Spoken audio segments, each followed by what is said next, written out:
Trump के latest tweet के अनुसार 7:30 बजे इंडियन टाइम के अनुसार हॉर्मुज को ब्लॉक किया जाएगा। अब यहाँ से कहानी शुरू होगी हर कंट्री के लिए अलग अलग लेवल पर। किस कंट्री के लिए क्या होगी बताता हूँ, लेकिन पहली बार आए हो तो फॉलो कर लेना। सबसे पहले देखना होगा कि वो किसके जहाज को जाने देते हैं और किसके जहाज को जाने नहीं देते।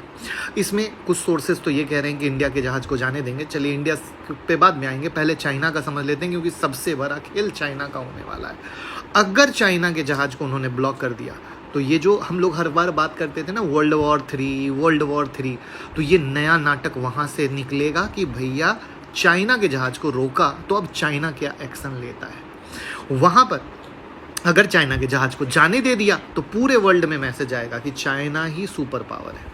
तो ये हुआ पहला एंगल। दूसरा एंगल इंडिया का आता है कि अगर इंडिया के लिए जहाज निकलने लगा तब तो इंडिया की इकोनॉमी पे इम्पैक्ट नहीं होगा, स्टॉक मार्केट भी कहीं ना कहीं एक साइडवेज जोन में आके खड़ा होगा, फिर धीरे धीरे रिकवर करेगा। लेकिन अगर इंडिया का जहाज भी रुक गया तो जो आपने रुपये की कमजोरी देखी है वो रुपया और भी ज़्यादा कमज़ोर हो जाएगा और फिर स्टॉक मार्केट पे और भी ज़्यादा प्रेशर दिखेगा।